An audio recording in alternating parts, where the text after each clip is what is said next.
আসসালামু আলাইকুম। এটিএন বাংলা সংবাদে সবাইকে স্বাগত জানাচ্ছি। আমি মারিয়া চৌধুরী। রাজধানীর পুরানো পল্টনে মানিকগঞ্জ ভবনে আগুন নিয়ন্ত্রণে এনেছে ফায়ার সার্ভিস। সকাল 9:30টার দিকে ভবনটির দোতলার একটি ল চেম্বারে আগুন লাগে। সকাল 10:30টার দিকে ফায়ার সার্ভিসের 6টি ইউনিট প্রায় 1.5 ঘন্টার চেষ্টায় আগুন নিয়ন্ত্রণে আনে। এতে হতাহতের কোনো ঘটনা ঘটেনি বলে নিশ্চিত করেন তারা। প্রাথমিকভাবে আগুন লাগার কারণ সম্পর্কে কিছু জানা যায়নি। 6টা ইউনিট আমাদের এখানে কাজ করে। এখানে একটা ল হাউসের ভিতরে, ল চেম্বারের ভিতরে আগুন ছিল। সেখানে অনেক বইপত্র, কাগজ, ফাইল ছিল, সেগুলো জ্বলতেছিল এবং আমাদের এই ইউনিটগুলো আসার পর সম্মিলিত প্রচেষ্টায় আমরা আগুনটাকে 10:30-এর সময় আমাদের নিয়ন্ত্রণে নিয়ে আসি। আগুন লাগার কারণটা আমরা এখনই বের করতে পারিনি, আর এই আগুনে কেহ আহত বা নিহত হয় নাই। আজ রাত 10টায় উন্নত চিকিৎসার জন্য বিএনপি চেয়ারপারসন বেগম খালেদা জিয়া লন্ডনের উদ্দেশ্যে যাত্রা করবেন বলে জানিয়েছেন তার ব্যক্তিগত চিকিৎসক ডাক্তার AZM জাহিদ হোসেন। সংবাদ সম্মেলনে তিনি জানান, পৌঁছানোর পর তাকে সরাসরি যুক্তরাজ্যের লন্ডন ক্লিনিক হাসপাতালে নেওয়া হবে। এদিকে কাতারে আমিরের পাঠানো বিশেষ এয়ার অ্যাম্বুলেন্সটি সোমবার রাতেই হযরত শাহজালাল আন্তর্জাতিক বিমানবন্দরে পৌঁছায় বলে জানা গেছে। ম্যাডামের শারীরিক সুস্থতার উপর ভিত্তি করে মেডিকেল বোর্ডের পরামর্শক্রমে এই মুহূর্তে উনি সকল যে সমস্ত ফর্মালিটিজ আছে সেগুলো কমপ্লিট করে আগামীকালকে 7ই জানুয়ারি ইনশাল্লাহ রাত 10টায় কাতার আমিরাতসে আমিরের স্পেশাল এয়ার অ্যাম্বুলেন্সে উনি ইনশাল্লাহ ঢাকা এয়ারপোর্ট থেকে ঢাকা, দোহা, লন্ডন, হিথ্রো এই ফ্লাইট ইনশাল্লাহ উনি যাবেন। লন্ডনে আমরা ইনশাল্লাহ লন্ডন ক্লিনিক বলে একটা অনেক পুরনো হসপিটাল আছে এবং সেই হসপিটালে, এটাও NHS এর অধীনে এটা হসপিটাল, ওখানে ওনাকে ভর্তি করা হবে। উনি এয়ারপোর্ট থেকে সরাসরি ওখানে যাবেন। চিকিৎসকদের ওখানে ওনাকে পরীক্ষা নিরীক্ষা করবেন। তার পরবর্তীতে ওনাদের পরামর্শক্রমে পরবর্তী সিদ্ধান্ত গ্রহণ করা হবে।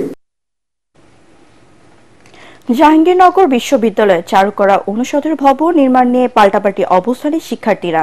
চারুকলা শিক্ষার্থীরা বলছেন, ক্লাসরুমে সংকট সহ নানা কারণে ভবন নির্মাণ জরুরি। শিক্ষার্থীদের আরেক পক্ষ বলছেন, ভারতীয় অর্থে নির্মিত এই ভবন ধ্বংস করবে প্রায় প্রাণ প্রকৃতি। তরিক ইসলামের রিপোর্ট। বাংলাদেশ ভারত যৌথ অর্থায়নে গত বছরের জুন মাসে শুরু হয় জাহাঙ্গীরনগর বিশ্ববিদ্যালয়ের চারুকলা ভবনের নির্মাণ কাজ। ভবনটি অতিথি পাখির অভয়াশ্রম খ্যাত জলাশয়ের পাশে হওয়ায় বাধা দেয় শিক্ষার্থীরা। বাধা উপেক্ষা করে প্রায় 150টি গাছ কেটে চলে নির্মাণ কাজ। সরকার পতনের পর শিক্ষার্থীদের একাংশের বাধার মুখে সবশেষ গত 3 নভেম্বর প্রশাসনিক সভায় সাময়িকভাবে ভবন নির্মাণ কাজ বন্ধের সিদ্ধান্ত নেয় বিশ্ববিদ্যালয় কর্তৃপক্ষ। তবে চারুকলা অনুষদের শিক্ষার্থীরা বলছেন, একাডেমিক ও ক্লাসরুম সংকটের কারণে এই ভবনটি নির্মাণ একান্ত প্রয়োজন। চারুকলা বিভাগে এখন 9টা ব্যাচ রানিং চলছে। তাদের 9টা ব্যাচের জন্য বরাদ্দ আছে 4টা ক্লাসরুম।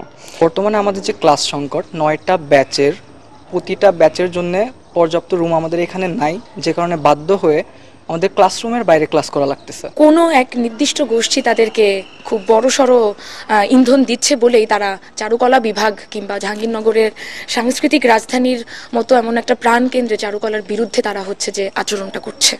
এদিকে একাধিক অনিয়মের অভিযোগ ও প্রাণ প্রকৃতির সুরক্ষায় বিকল্প স্থানে ভবন নির্মাণের দাবি আন্দোলনকারী শিক্ষার্থীদের। আমরা চাই না নতুন বাংলাদেশে কোনো প্রাণ প্রকৃতি এবং এই জাহাঙ্গীরনগরের যে নেচারটা সেটাকে ধ্বংস করে কোনো ধরনের বিল্ডিং করা হোক। আমরা চারুকলা ভবনের বিরুদ্ধে না, আমরা চাই বিশ্ববিদ্যালয়ে চারুকলা ভবন হোক এবং সেটা নিয়ম মাফিক। আমাদের ক্যাম্পাসে সবচেয়ে বেশি অতিথি পাখি থাকে ওই লেকটাকে ধ্বংস করে দিয়েছে জাস্ট এই চারুকলা ভবনটা। প্রকৃতি সুরক্ষা ও ভবন নির্মাণের বিষয়ে তদন্ত কমিটি করা হয়েছে বলে জানান জাবি উপাচার্য। এই সংকট দূর করা খুবই জরুরি, কারণ চারুকলা বিভাগের শিক্ষার্থীরা ক্লাসরুম সংকটে রয়েছে, সেজন্য সর্বাধিক গুরুত্ব দিয়ে এই বিষয়টা দেখছি এবং এখানে প্রজেক্ট বিষয়ক স্থান নির্ধারণ বিষয়ে যে মতভিন্নতা আছে সেটি আসলে স্থির করবার জন্য একটি কমিটি, উচ্চ ক্ষমতা সম্পন্ন কমিটি করা হয়েছে। ক্লাসরুম ও একাডেমিক ভবনের সংকট নিরসন সহ যে কোনো উন্নয়ন কাজে মাস্টার প্ল্যানের তাগিদ সংশ্লিষ্টদের। Bureau report, ATN Bangla. ঢাকার ধামরাইলে ধলেশ্বর নদীর উপর সেতুর প্রতীক্ষায় কুল্লা ইউনিয়ন ও আশেপাশের এলাকার লাখো মানুষ নৌকায় করে নদী পারাপারে দুর্ভোগ কমাতে নিজ অর্থায়নে 2 বছর আগে বাঁশের সাঁকো তৈরি করেছিলেন স্থানীয় চেয়ারম্যান ও মেম্বাররা। তবে সাঁকোটি নষ্ট হয়ে যাওয়ায় ঝুঁকিপূর্ণভাবে যাতায়াত করছেন এই অঞ্চলের বাসিন্দারা। তাই জানমালের নিরাপত্তায় দ্রুত একটি সেতু নির্মাণের দাবি স্থানীয়দের। ধামরাইল থেকে বেলাল হোসেনের পাঠানো রিপোর্ট জানাচ্ছেন জাহিদুল আলম। ধামরাই উপজেলার কুল্লা ইউনিয়নের এপারে ফোরনগর, ফকিরপাড়া আর ওপারে খাসিরচর, বহুতকোল, জয়মণ্ডপ, ধল্লা, গাজিঙ্গা, সিংগাইর আর মানিকগঞ্জ। মাঝে বয়ে চলেছে ধলেশ্বরী নদী। প্রতিদিন এই ভাঙাচোরা সাঁকো দিয়ে নদী পার হন এসব এলাকার কয়েক লাখ মানুষ। বাদ যায় না মোটরসাইকেল কিংবা অটোরিকশাও। ফলে প্রতিনিয়ত আরো ঝুঁকিপূর্ণ হয়ে উঠছে সাঁকোটি। প্রায় ঘটছে দুর্ঘটনা। বাঁশের ব্রিজ, অনেক সময় দেখা যায় মানুষ অসুস্থ হয়ে পড়ে, রোগী কোনোভাবে আনা সম্ভব হয় না। কুটনগর 9 নং ওয়ার্ডে কোনো পাকা রাস্তা নাই, অথচ ঢাকার খুব কাছে, কিন্তু পাকা রাস্তা নাই। আমরা চাই যে আমাদের এই ব্রিজটা যেন একটু পাকা হয়, রাস্তাঘাট জন্য চলাচলের ব্যবস্থা যেন ভালো হয়। এই জায়গার ব্রিজটার জন্য এই দুই পাশের মানুষের প্রচুর কষ্ট। এই ব্রিজটা হলে দুনো পাশের মানুষের অনেক ভোগান্তির অনেকটা সমাধান হয়।